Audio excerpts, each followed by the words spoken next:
Let's take a look at one story here on Breakfast Central that we need to talk about, leaving sports now. That story about a mishap where a hunter or one with a gun would like to shoot something and it mistakenly, of course, leads to the death of two other people. That story takes us to Zambia right about now. And that Zambian story is one that we seem not to be able to talk about without mentioning the tragedy. Wildlife officials accidentally shooting two dead. It was reported that two people have apparently died due to stray gunfire after Zambian National Park and wildlife officers in Pemba on Sunday gunned down two deadly stray elephants. The elephants had earlier killed a 60-year-old woman in the village of Siankope in southern Gambia after straying from Livingstone, the country's tourist capital, bordering Zimbabwe. Southern Province Police have confirmed these killings by the wildlife officers who were among the mob that scrambled for the elephant's meat. Provincial Police Commanding Officer, that is, Alfred Nawar, said an AK-47 rifle loaded with 22 rounds was used in shooting.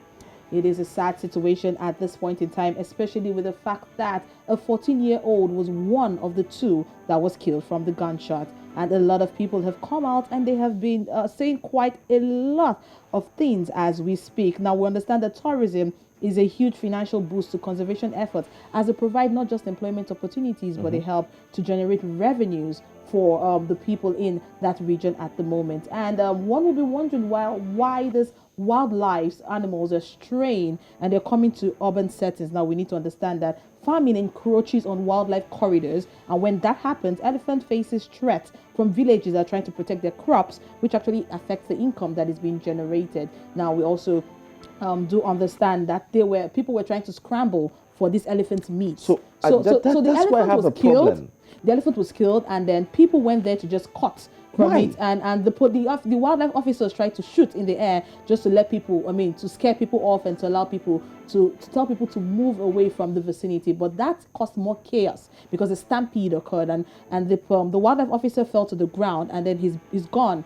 That was when the gun went to the floor, and then the stray bullet just went out. Now, two people have been killed and two others have been injured as well. A 14-year-old child is involved in this situation that happened. And people have come out to ask so many questions. People are saying, why are we not using other wildlife control methods? Why are we using the likes of live ammunition? There are different wildlife control methods that can be used in situations like this to ensure that this kind of wildlife animals who are being led astray or who are found in certain urban settings are brought to a controlled means. They using the controlled means to ensure their own safety, because as we speak, that elephant is dead.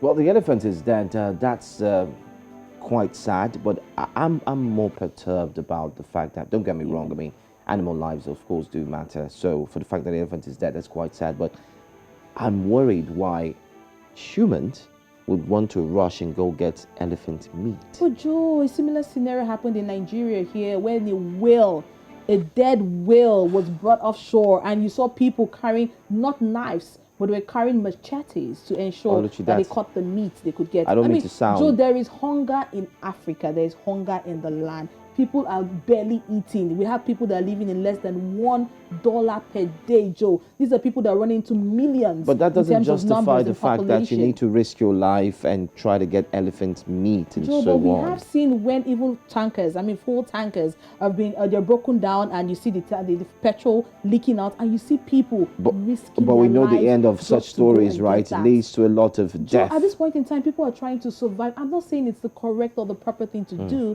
but at that point, they're thinking about survival. They don't know where their next meal is going to come from. To them, that's manna, heaven sent. Yeah. Well, it could be manna for you if you look at it that way, but of course, it could also mean an end to your life. So I'm just suggesting that we stay more careful, be more careful. The story we just brought to you right now from Zambia, of course, the death toll in Gambia as well, and looking at the fact that the elephants had strayed, going far away, looking at the fact that lives were lost too.